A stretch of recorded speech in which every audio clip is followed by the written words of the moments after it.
Walang pangalan, gayunpaman, na may higit na karapatang iugnay sa rosaryo gaya ni Pope Leo XIII. Ito ay dahil sa kanya na meron tayong titulong Reyna ng Kabanal-Banalang Rosaryo. Sa ating litanya, hindi sa natuklasan niya ito, noon pang 1614, ito ay ipinasok ng mga Dominikano sa litanya na ginagamit nila. At noong 1675 ay ipinahintulutan ito sa Confraternity of the Holy Rosary. Ngunit ginawa itong universal ni Pope Leo XIII. Noong September 1, 1883, naglabas siya ng isang encyclical kung saan ipinahayag niya na ang rosaryo ay ang dakilang paraan ng panalangin laban sa mga kasamaan na kanyang panahon. At iniutos niya itong sabihin sa publiko araw-araw sa Roma. Pagkalipas ng ilang buwan, December 10, iniutos niya ang panawagan, Reyna ng Kabanal-Banalang Rosaryo, ipanalangin mo kami, na isingit sa litanya ng Loreto para sa Universal Church.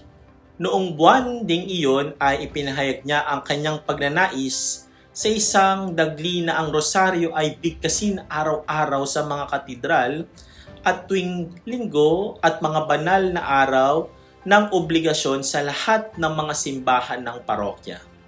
Sa wakas noong 1885, itinatag niya ang Rosary Month tuwing Oktubre na ipagpapatuloy hanggang sa may balik ang kapayapaan kalayaan ng simbahan. At noong 1887, itinaas niya ang pista ng Kabanal-Banalang Rosaryo sa doble ng ikalawang klase. Ang maraming mga isinulat ni Pope Leo XIII tungkol sa banal na rosaryo ay napapanahong pagbabasa ngayon at palaging napapanahon sapagkat iginigit nila kung ano ang palaging napapanahon, ang debosyon sa mahal na birhen sa kanyang reyna ng mga debosyon, ang Santo Rosario. Pangalawa, si Maria ang inang reyna dahil ang anak niya ay Kristong Hari. Ang rosaryo na ibinigay kay Saint Dominic ay isang pagninilay sa mga misteryo ng nagkatawang tao na hari. At sa gayon ay sa mga kalungkutan at kagalakan ng kanyang ina, pati na rin tayo. Kaya si Maria ay napakalalim na nakaugnay sa rosaryo na hindi maiisip ng isang tao ang rosaryo nang hindi iniisip si Maria.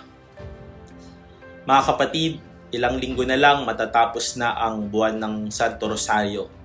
Sana nakapagdasal ka ng rosaryo at nagkaroon ng malalim na debosyon dito. Hindi lang tuwing buwan ng Santo Rosario sana magdasal ng rosaryo, kundi araw-araw. Dahil pinagninilayan natin ang buhay ng ating Panginoon at nag-aalay tayo ng bulaklak sa ating mahal na ina tuwing tayo ay nagdarasal ng Santo Rosario. Our Lady, Queen of the Most Holy Rosary, pray for us. If you have any other questions, you may send them anonymously by clicking the link on this post. Thank you.